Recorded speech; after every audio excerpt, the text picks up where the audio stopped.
नोंथांमोन बयनिसिमबो बे समावहाय बड'लेण्ड बुब्लिनि नखरनि जानानै नोंथांमोनखौ बरायनानै लाग्रोबाय।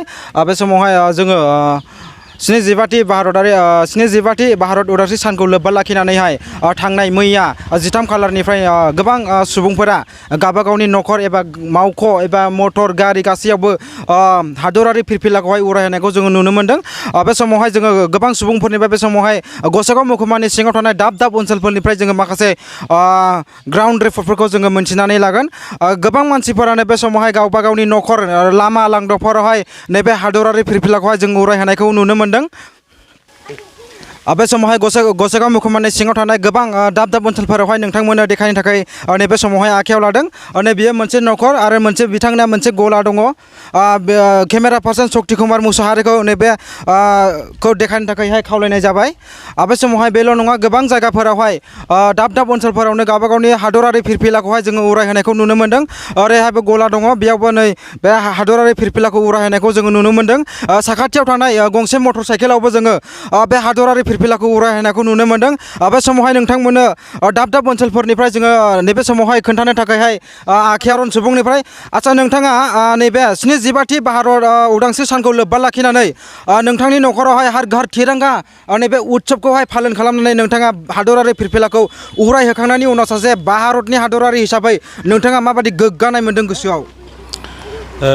आङो सिगाङावनो जोंनि इन्डियानि गाहाय मन्त्रि प्राइम मिनिस्टार नरेन्द्र मदिखौ आङो साबायखर बावदों आरो बेजों लोगोसे जोंनि आसामनि डक्टर हेमन्त बिश्व शर्माखौ आङो आंनि गोसो इसिंजों साबायखर बावदों। बेजों लोगोसे बिटिआरनि CM जोंनि प्रमद बर' सारखौबो हामबाय होनदों। दा जोंनि बे इन्डियान गभर्नमेन्टनि मोनसे रुल बादि हिसाबै जोङो दा गावबा गाव न'आवहाय गावनि मोनसे नेरसोन हिसाबै भारत सरकारा जेरै गावबा गाव न'आवहाय बे उदांस्रिनि मोनसे फिरफिलाखौहाय जोंनो न'खर न'खर गायनो थाखाय बिथोन होनाय बादि जोङो एसे गोबाव बोसोर इन्डिया उदांस्रि जानानै थांबाय। दा जों बेखौहाय जोंनि जिबनावहाय मोननायनि थाखाय जोङो इनायनो रंजानाय मोन्दों। गावबा गाव न'आवहाय जोङो बे फिरफिलाखौ उरायहोनो मोननायनि थाखाय।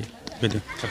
बे समावहाय नोंथांनिसिम रोजा रोजा साबायखर बावनाय थाबाय नोंथांनि जोंनि सोंथि बायदि नोंथांनि फिननायखौ होनायनि थाखाय। माबायदि गोग्गानाय मोन्दों? बे बिथिङाव आङो बुंनो सानोदि जोङो इन्डियानि नागरिक हिसाबै देग्लाय 15 आगस्टआ 75थि जाबाय। बिनि हिसाबै जोङो बेखौ लागायनाय जादों आरो बेजोंनो गोग्गानाय दं। जोंनि बे गामियावथ' 100आव 99% लागायजोबदों गासैबो आरो जोंनि गामिनि बेराफारसेजों नायोबाबो बबाव नुनो मोनगोन 100आव 100आनो। बे समावहाय नोंथाङा बुंथिनानै होनायनि थाखाय नोंथांनिसिम रोजा रोजा साबायखर बावनाय जाबाय। बे समावहाय जोङो माखासे सुबुंफोरनिफ्राय मिन्थिनानै लाबावगोन। नैबे भारतारि फिरफिलाखौहाय नोंनि गारियावहाय बा न'खरावहाय उरायहोनानै सासे भारतारि सुबुं हिसाबै नोंथाङा माबायदि गोग्गानाय मोन्दों? आंनि जिबनाव दा रंजानाय मोन्दों। बे 75 इयार्स जानाय लोगो लोगो जोंनि भारतआ बेखौ मानिदों फालिदों। दा आं बेजों लोगोसे आंबो रंजाफादों आरो आंनि गोसोआ। गोजोन्थों। बे समावहाय जोङो माखासे सुबुंफोरनिफ्राय बे समावहाय मिन्थिनानै लागोन सासे सादारन सुबुंनिफ्रायहाय।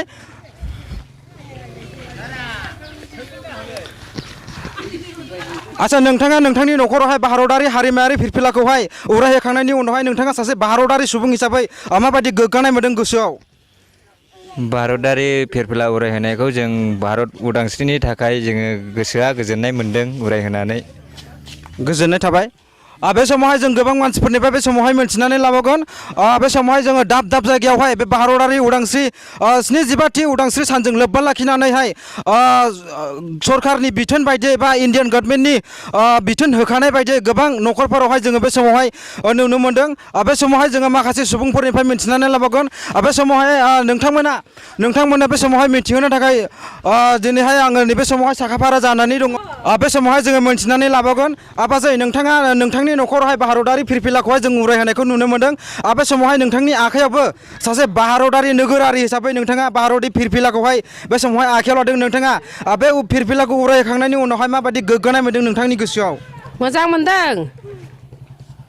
सासे भारतारि हिसाबै नोंथाङा माबायदि गोजोननाय मोन्दों जेनेबा भारतआ उदांस्रि जानानै 75 बोसोर जाबाय दा 75 बोसोर बारलांनाय लोगो लोगो इन्डियान गभर्नमेन्टआ मोनसे आयेन हरदों दे न'खर न'खर फिरफिला उरायहोनांगौ होननानै बे समावहाय नोंथाङा फिरफिलाखौ उरायहोबाय मैयानि दिनावनो दा नोंथाङा बे फिरफिलाखौ उरायहोखांनानै जों जे भारताव थांनानै दङ बे भारताव थांनानै थासान्दियाव जोङो भारतारि जानानैनो जों थांनानै थानांगोन नंगौना बे समावहाय नोंथाङा सासे भारतारि हिसाबै भारतारि फिरफिलाखौ उरायखांनायनि उनाव नोंथाङा गोसोआव माबायदि गोजोननाय मोन्दों गोजोननाय मोनगोन अराय दिन थादों बे बन्दे मातरम गोजोननाय थाबाय नोंथांनिसिम माखासे बे समावहाय नैबे नोंनि गारियाव जे भारतारि हारिमायारि फिरफिलाखौहाय उरायहोखांबाय आरो नोंथांनि न'खरावबो उरायखांबाय दा उरायहोखांनायनि उनावहाय नोंथाङा माबायदि फिल खालामदों सासे भारतारि नोगोरारि हिसाबैहाय आं बिराद मोजां मोनदों आচ্ছা नोंथाङा बेखौ उरायहोखांनायनि उनावहाय माबायदि फिल खालामदों जेनेबा जोंनि भारताव 75 इयार्स जाबाय भारत उदांस्रि मोननाया बिनि थाखायनो नोंथाङा नोंथांनि गोसोआव माबायदि गोग्गानाय मोन्दों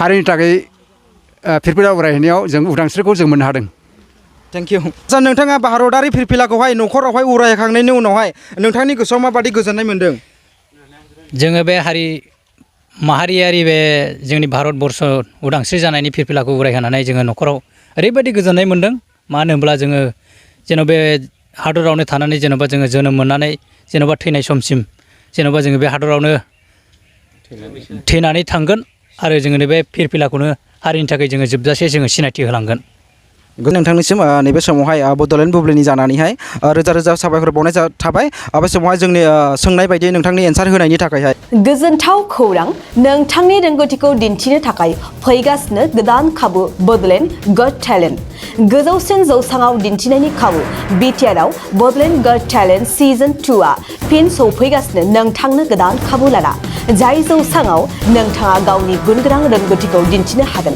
जानो गोनां बड'लेण्ड गट टेलेन्ट सिजन 2निनो अडिशननि अक्ट'खौबो थि खालामनानै होखानाय जाबाय फारि बायदियै फैगौ 25 जुलाइ दाननिफ्राय लानानै 2 आगस्त खालारसिम मख'नाय जायगाफोराव लानाय जागोन मख'जाथावदि अडिशन रेजिस्ट्रेशननि खालामनो थाखाय 8399890945 9101102339 आरो 9577573499 जानबुं अनजिमायाव जगाजग खालामनो हागोन।